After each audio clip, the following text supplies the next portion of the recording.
Durante o atendimento, você recebe um cão com anemia macrocítica normocrômica, plasma ictérico, mucosas descoradas, dispneia e hepatoesplenomegalia. O seu histórico é de apatia, êmese, poliúria e polidipsia e já recebeu 2 transfusões sanguíneas. Causas parasitárias e infecciosas foram descartadas. Você já ouviu falar em anemia hemolítica autoimune? Nesse tipo de anemia, os pacientes possuem autoanticorpos contra antígenos de eritrócitos, causando a destruição dessas células. É bastante documentado em cães e humanos e já foi relatado em gatos, bovinos, equinos, coelhos, camundongos e guaxinins. Dentro da espécie canina, as raças mais afetadas são Poodles, Old English Sheepdogs, Cocker Spaniels ingleses e Dobermans.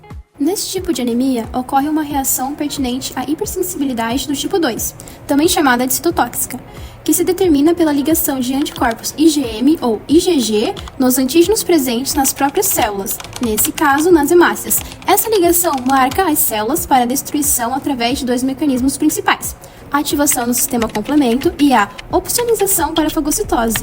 A destruição de hemácias pode causar 2 tipos de hemólise.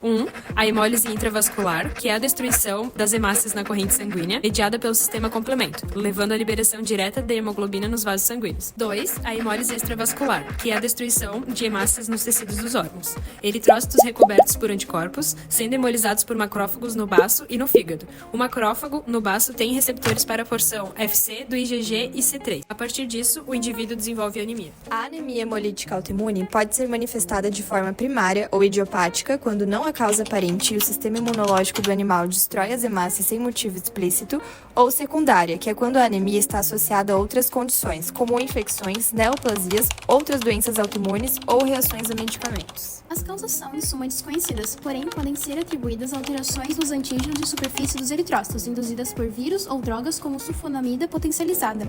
Em cães, a afecção mais comum é em cadelas, sendo as jovens e imaturas mais acometidas. Cerca de 1/3 dos casos são associados a anomalias imunológicas, podendo estar também associados a estresse, virose e desequilíbrio hormonal. Nesse caso, os altos anticorpos são dirigidos contra as glicoforinas eritrocitárias, a espectrina, que é uma proteína do citoesqueleto, e o CD233, um trocador de ânions encontrado na membrana celular. A anemia hemolítica autoimune ou imunomediada pode ser classificada adicionalmente de acordo com a natureza dos anticorpos presentes. Classe 1. Aglutininas em solução salina.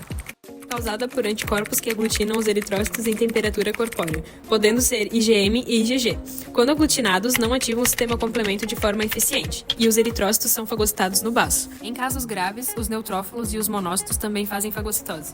Classe 2. Hemolisina intravascular, causada por anticorpo IgM que ativa o sistema complemento que, consequentemente, destrói eritrócitos por hemólise intravascular.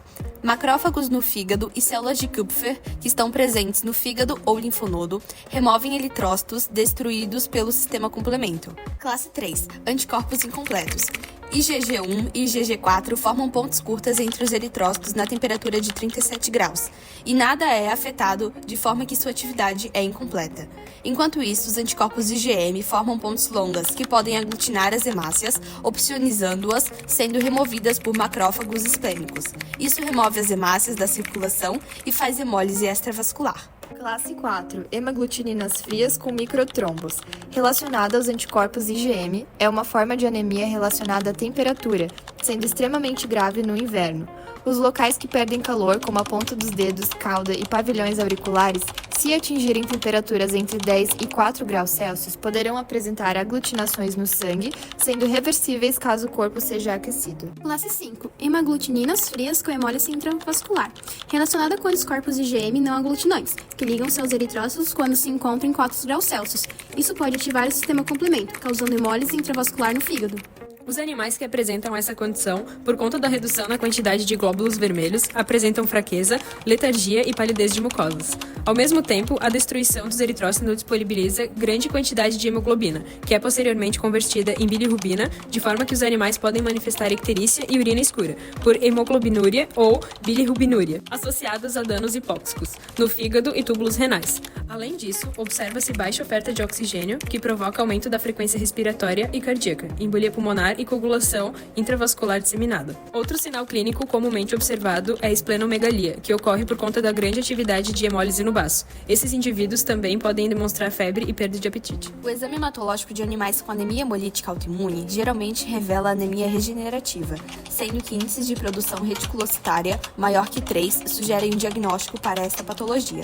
Em alguns casos, o índice de produção de reticulócitos podem ficar tão alto quanto 8. Observa-se em conjunto, normalmente, leucocitose neutrofílica e presença de esferócitos, que são hemácias parcialmente fagocitadas. O exame medular ósseo é obrigatório para descartar outras causas de hiperplasia, aplasia eritrocítica. A citologia medular óssea revela hiperplasia eritroide acentuada com hiperplasia mieloide em decorrente ao aumento do número de plasmócitos. A presença de rosetas ao redor de macrófagos é sugestiva de destruição eritrocitária imunomediada. A presença de anticorpos não aglutinantes deve ser confirmada pelo teste de antiglobulinas direto, também chamado de teste de Combs, como resultado positivo. A maior parte dos casos apresenta títulos altos para IgG e C3. Já se descreveram outros testes quanto a autoanticorpos, incluindo testes de papaína, testes de antiglobulinas diretos ligados à enzima e um teste de ELISA.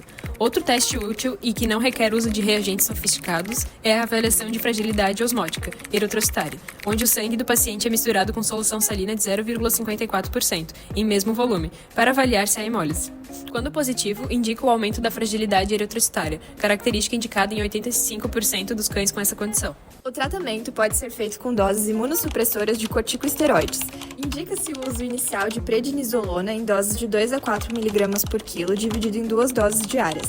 Caso esse tratamento não apresente resposta adequada em até 7 dias, o uso de outras drogas imunomediadoras deve ser elencado, como a ciclofosfamida.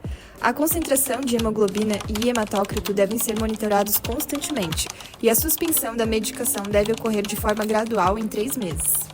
Analisa-se caso a caso. Alguns não requerem terapia adicional, enquanto outros precisam de terapia permanente para evitar recidivas. Para reduzir os efeitos colaterais provenientes da medicação, a ciclofosfamida pode ser alternada com a azatioprina. Ainda assim, recomenda-se avaliação hematológicas regulares, a cada 2 ou 3 semanas, por conta dos efeitos supressivos na medula óssea. Em animais com anemia intensa, pode ser interessante realizar a transfusão sanguínea, mas nunca se esqueça de fazer um teste de cross-matching, para evitar reações adversas e mais uma hemólise aguda em seu paciente. Em indivíduos muito recidivos que exigem altas concentrações de corticosteroides, a esplenectomia pode ser uma opção de tratamento, já que o baço é o local de produção dos autoanticorpos e da retirada de hemácias. Quando a anemia hemolítica autoimune é secundária, o tratamento consiste na intervenção da doença base. Em fêmeas, quando a condição está associada ao estro, pode ser necessário realizar ovário e esterectomia para um melhor prognóstico. E aí, Ivete, já tá pronto para lidar com um caso desses quando aparecer? Se gostou do vídeo, deixa o like e se inscreve no canal. Beijo!